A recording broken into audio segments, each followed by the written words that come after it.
Check, check, 1, 2. Welcome back to another edition of the Interstellar Tennis Podcast. I'm your host, Carter Vail, and I make music on the internet and elsewhere as well. Let's get right into it. I put out on my Discord a question. I asked, what do you guys want to know from me?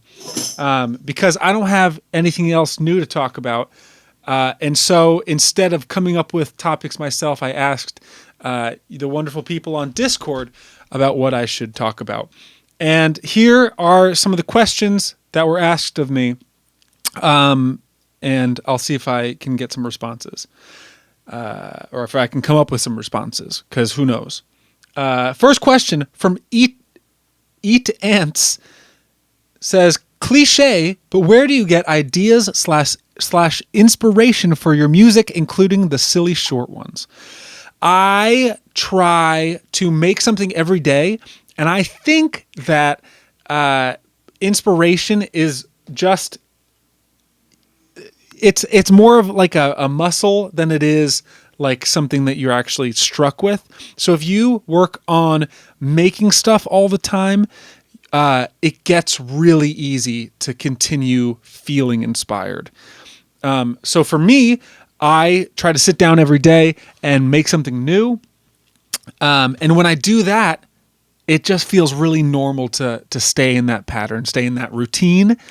I mean, I don't know if that's probably not super helpful and super actionable, other than like, if you want to fucking make stuff every day and do it all the time and practice it a lot. Aside from that, I'd say the best way I've found is, I mean, if you consume a lot of other art stuff, you tend to, if you consume art, you can create art easier. So I guess that's an answer. Next question. Monkey Man says, what was high school like for you? I went to Wilton High School, Wilton High in Connecticut. High school was fun. I liked high school a lot. I didn't like it as much as college, but I had some really cool friends, and I think I went through all the same high school shit that a lot of people go through, of, you know, changing friend groups, fucking liking someone, figuring out how to act around people, all that normal stuff that you're supposed to go through in high school. I think I went through all that. And that's why I'm such a well-rounded person now. Yeah, high school was fine. I definitely occasionally think back to high school and think about, like, I when I'm in the shower sometimes I'll remember something dumb that I did back then and be like, oh fuck, and I'll want to explode a little bit. But aside from that, I feel like I passed with flying colors. I feel like I'm still a person and I had a good time. Academically, I was fucking pretty good. I was pretty good academically. Could have applied myself more, maybe. Stefan says, oh wait, 1 second. Stefan says, favorite song you put out? Great question. My favorite song I've put out so far I think my favorite song is usually the most recent song I've put out. So the most recent song I put out as of today is I Don't Want to Talk. And so right now I kind of love that. If I go like the song that I feel the most emotionally attached to right now is maybe Andrew. I think I've always loved the song Andrew. And so that's, I think, long term, that's probably the one that stuck with me the most since putting it out. Thank you, Stefan, for that question. Randy the Meme Keeper says, why do hot dogs come in packs of 10 and hot dog buns come in packs of 8? Supply and demand. Everyone knows if you... In order to make the numbers match up, you need to make 80 hot dogs. Is that right? Does that math check out? because buy 10 packs of the 8, buy 8 packs of the 10, and then you have a perfect matchup.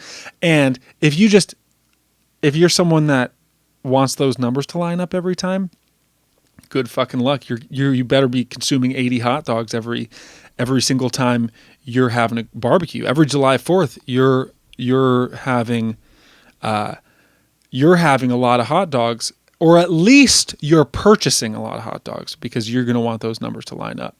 So I think it's just a matter of corporate trickery. I think it's a matter of it's a greed play, quite frankly.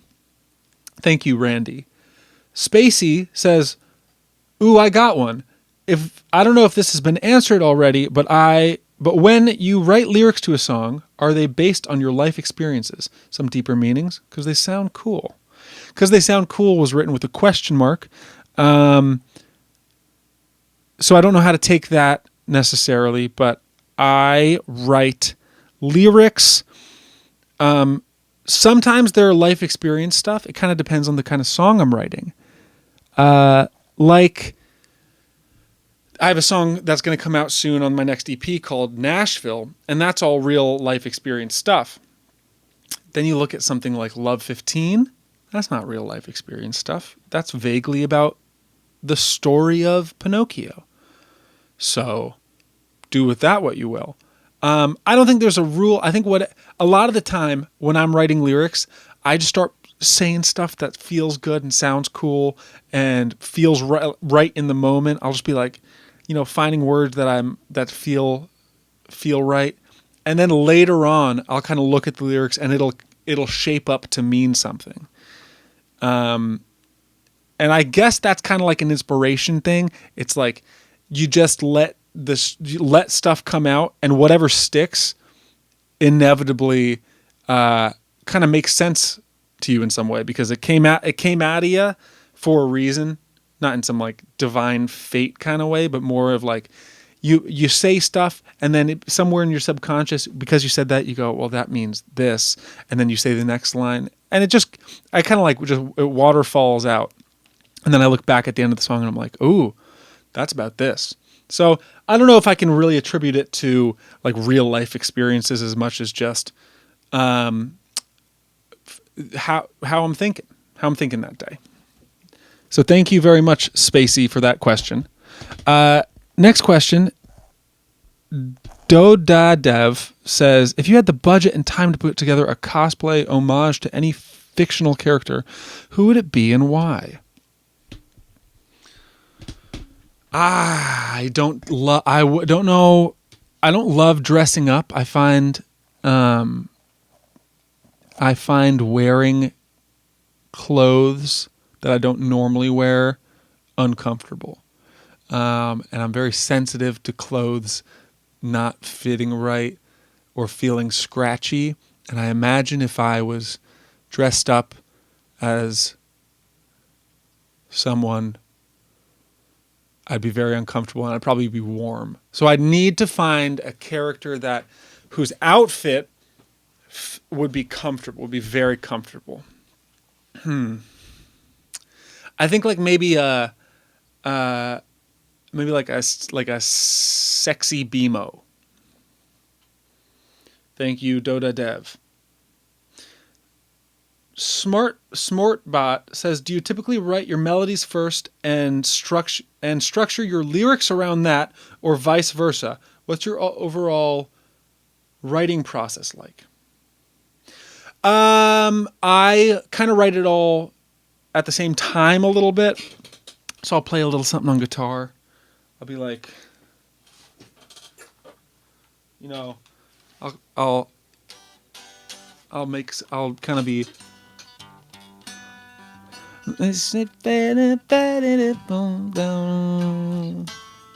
fucking bullshitting.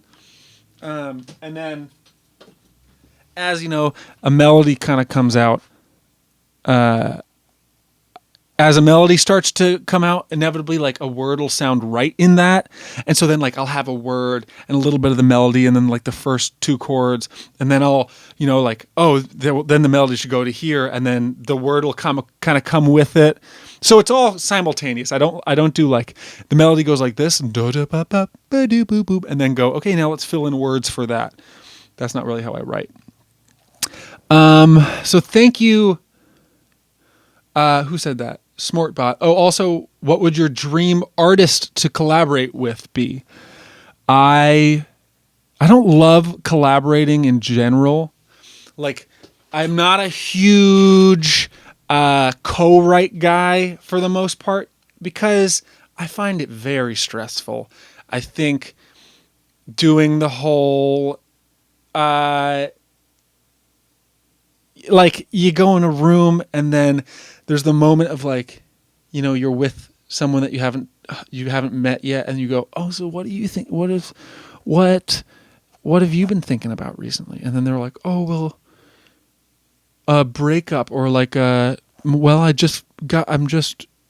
this situation, and then you're like, oh, let's write about that. Like that whole conversation, I really don't like, especially because the way I write is so kind of stream of consciousness. A lot of the time I'll put out lyrics in a group setting, and that people will be like, that doesn't make enough sense for what we're doing.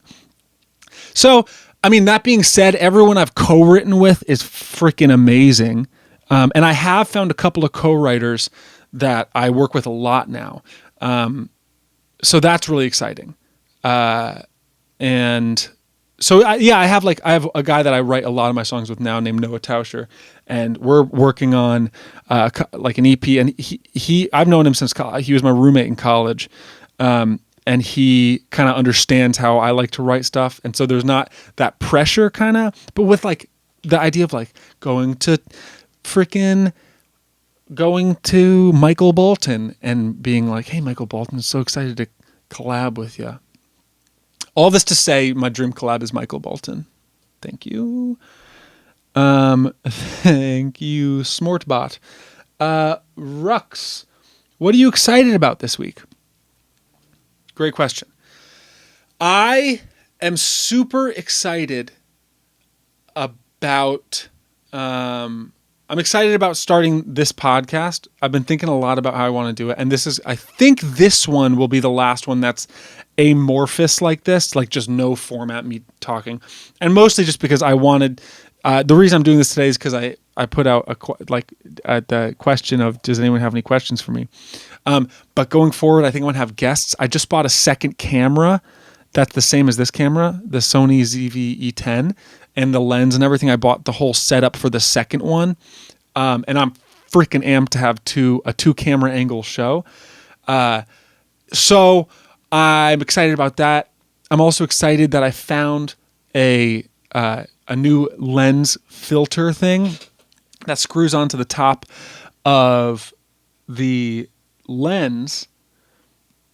That's a lot cheaper than the one I'm using. And I'm not going to call out any product stuff because I'm not fucking sponsored.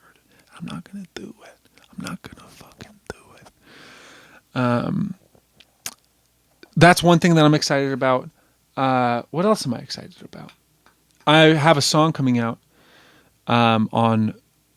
I guess I can probably announce it. I have a song coming out on May 31st, which I'm amped about.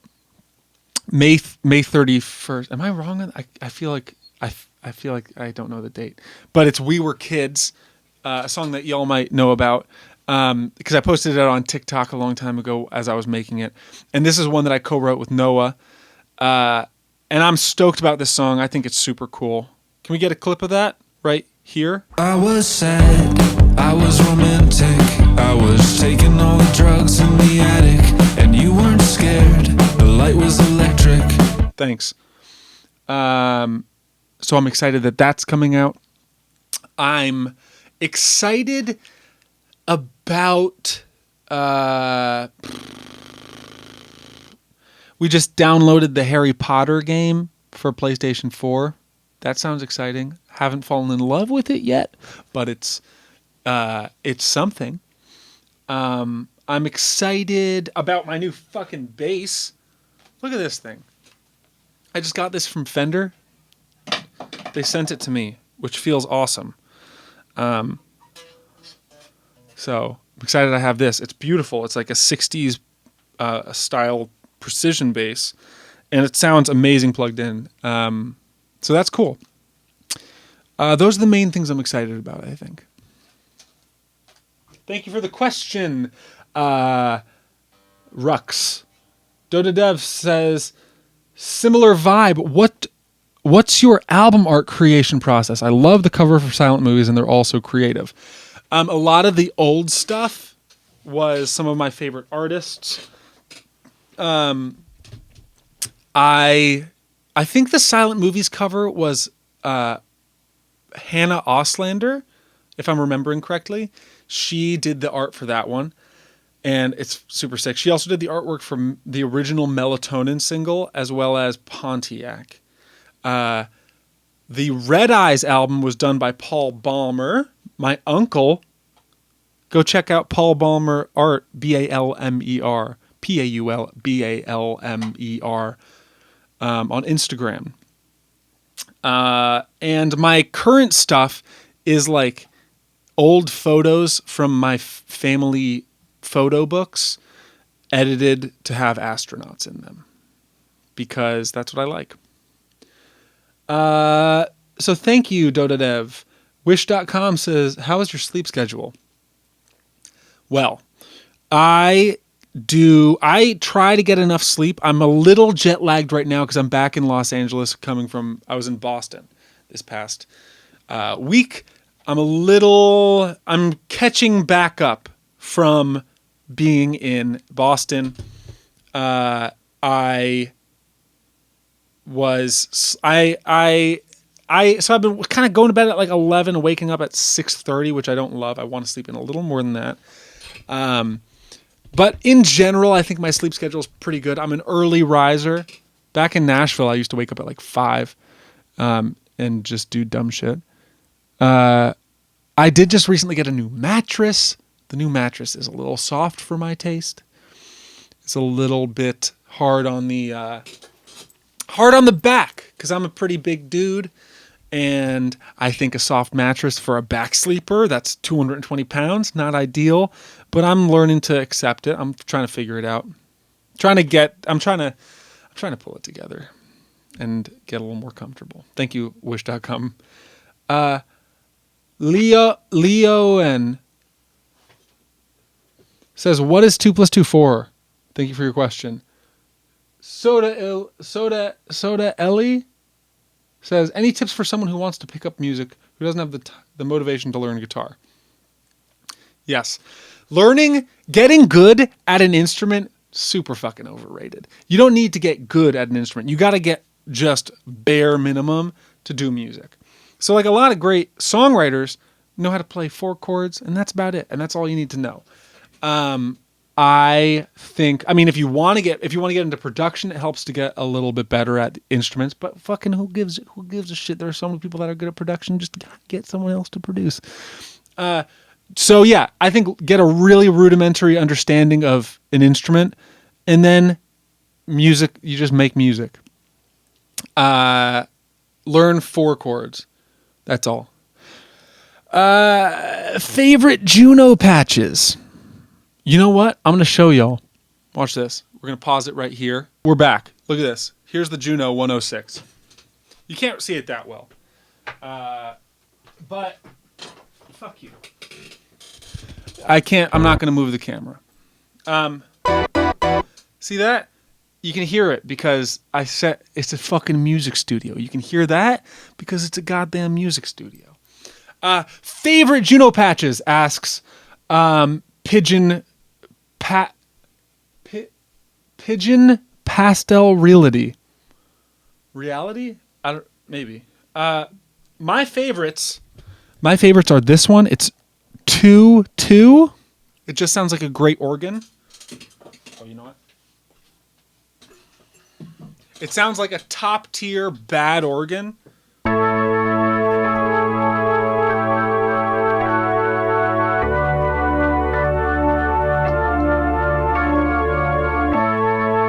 I mean, that's fucking killer. I'm bad at piano, so that's kind of... You just saw the extent of my... you saw the extent of what I can do on piano. After that, we got...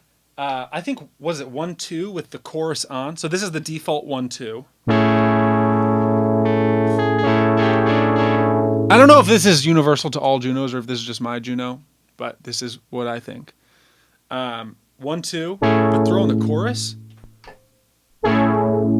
Also, we're clipping a little bit. Let's turn it down.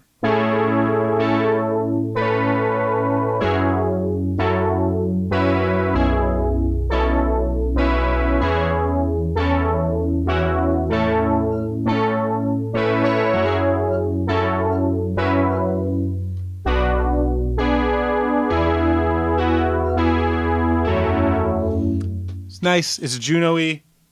You also have...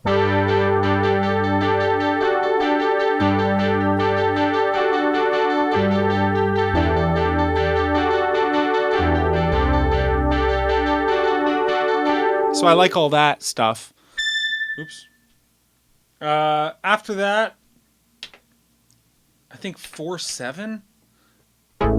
Because, yeah, look at this. That's nice.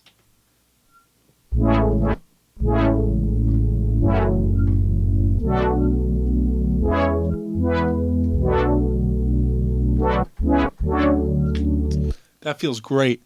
It's just like cool Juno vibes. Good pads. Whatever. And I think 5-2.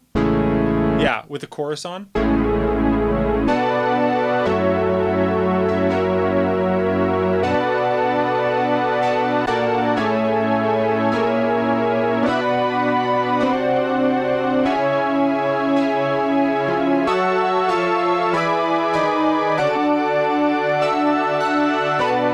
Sounds good. It's a Juno, you know. I'm playing too long, but what else is there? None of that shit. And I would say those are the main ones I'm using. But we're going to stay right here and we're going to continue talking. So that's what I think about my favorite Juno patches.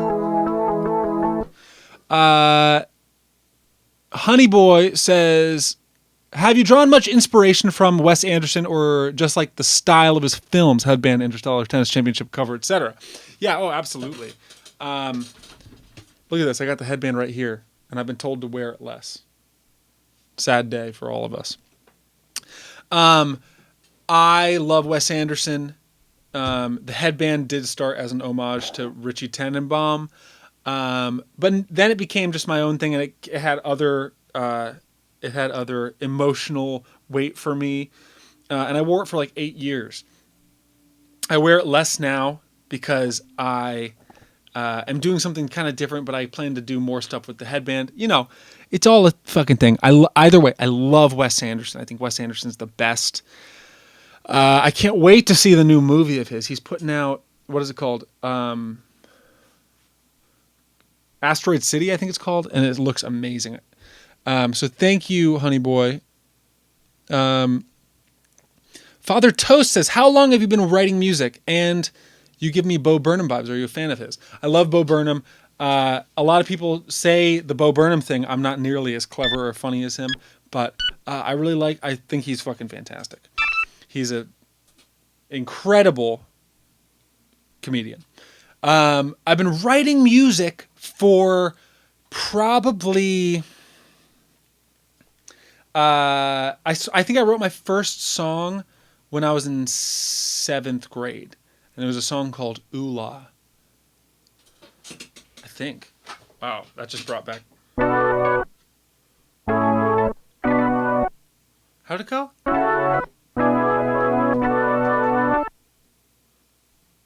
I can't remember how it went. But it wasn't a very good song. But my dad put it on a CD.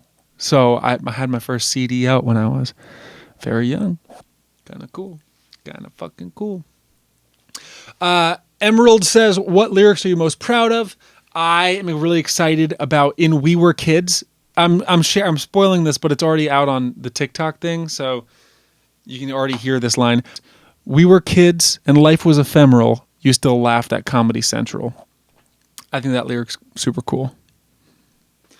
Waffles or pancakes asks cup of noodles. Pancakes, I guess. Although I'm not a huge fan of either. Gaffy asks, any chance we can get shorter reel songs for purchase? Unlikely. Maybe. Maybe I'll put it on Bandcamp. But it just seems like a bit of a cash grab. And I don't really want... it's already all available on Instagram and stuff. So I don't really want to just make people buy stuff or ask people to buy stuff. Thank you, Gaffy. Kim Ju Kun 21 says, who did you look up to as a kid? Who's your hero? I think my hero growing up... That's a great question. My hero growing up. I was a big Dave Matthews fan. I think I was like my musical hero for when I was a kid was Dave Matthews and Chadwick Stokes from Dispatch. And I guess that's who it would be. I don't know if I had any like other kinds of heroes. Yeah, I guess musical heroes would be those two guys. Thank you. And last question, full trash bag. Do you see your comedy as a way to promote your music as art? Or do you see music as a tool to... Do you see your comedy as a way to promote your music as art? Or do you see music as a tool for the expression of your comedy? Like which came first, the comedy chicken or the music egg? That's a good question. I think of all that I do as support for my music. So like I do funny stuff because I like doing funny stuff, but I do like the whole Instagram thing and, all that stuff so that people listen to my real music. And that's everything is in service to me being a serious musician. That being said, it's all so much fun. It's not like there's no part of what I do that I go like, gosh, fuck, I gotta go do this and I have to make a funny song. It's all fun. It's all a great time. But my main love is the real songs I write. So it's all in service to music versus comedy. And that's all the questions. But as I was saying earlier, I think that I'm going to make more of these podcasts, and this is the last one that I think is going to be this loose.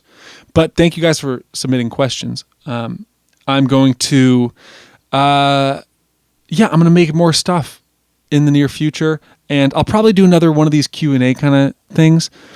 And thank you guys for tuning in. Like, subscribe, follow, keep in touch. Take a load off, comment, keep it going. Don't stop following. Don't stop following. And let me know. Let me know in the comments. Thanks for tuning in. Bye, guys. Love ya.